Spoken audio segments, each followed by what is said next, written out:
Ladies and gentlemen, Professoranton comes increasingly into my sights, and so I have to declare war, as the title of this video may announce, although there's been so many good titles, there have been so many good titles that have come to me. I don't know what title I'll finally choose for it. Some of the possible titles for this series considered were Professoranton is Special, Helping Professoranton, Correcting Professoranton, Attacking Professoranton. I could have gone further and done like pooping on Professoranton and stuff, and I wouldn't have gone too far out of bounds, you know. So, the war beginneth. The problem is, here's your motivation in sticking with whatever videos are done on this. You'll learn how bad modern academia can be, because he is a professor who I assume that means he's taken seriously by somebody in the world. He takes himself seriously, that's for sure. We will see about that.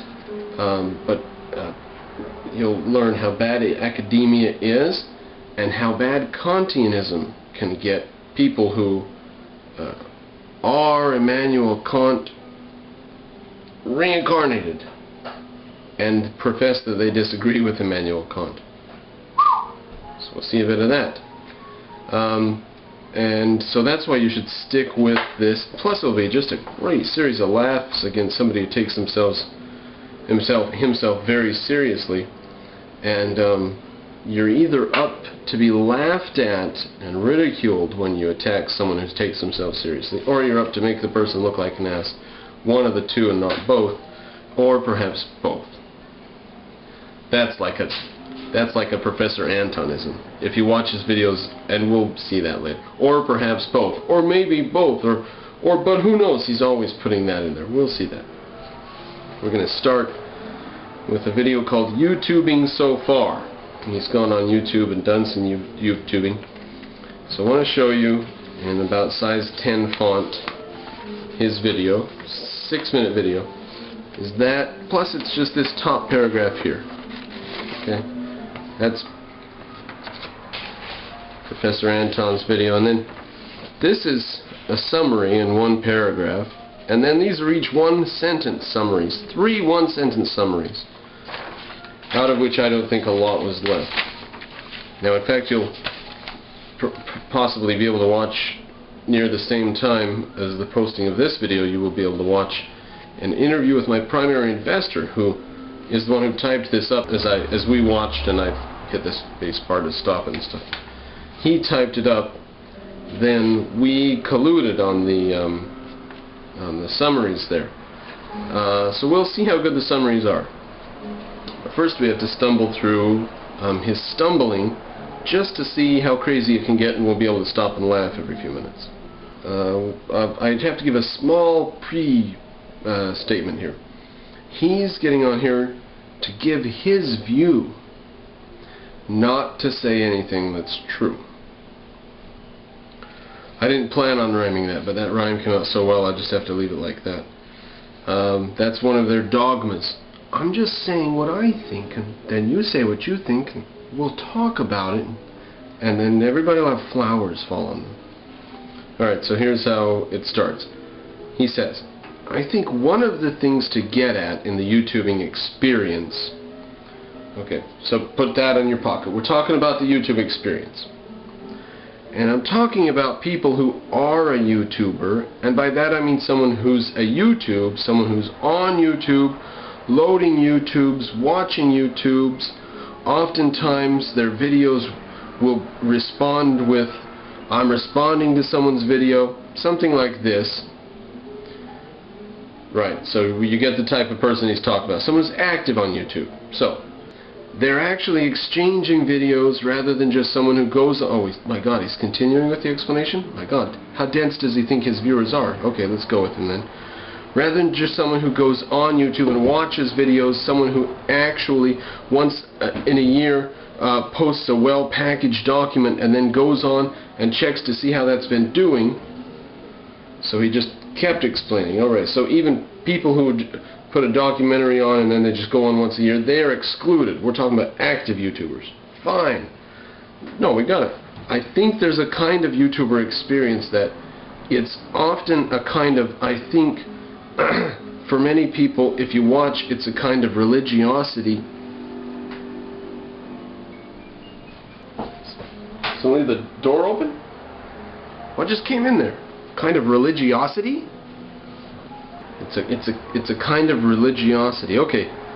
Well, put that in your pocket, and we'll see where he can. We'll see what he can do with religiosity in the YouTube experience. So, what's religious about uploading videos and responding to other people?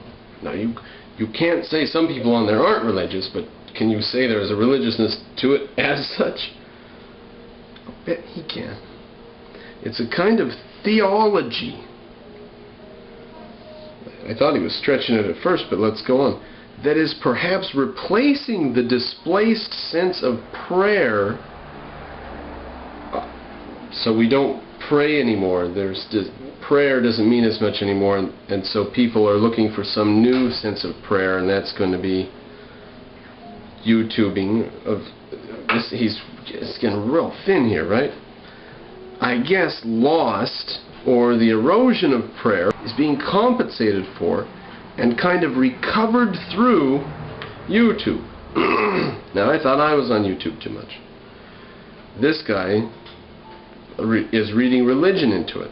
This is, don't even think that this is anything to do with the rest of his videos, because this is just took him 15 seconds to spit this out and he was done. So he is not necessarily into religion, but he does say that God is nothing, and nothingness fills everything in between and is more than the everythings.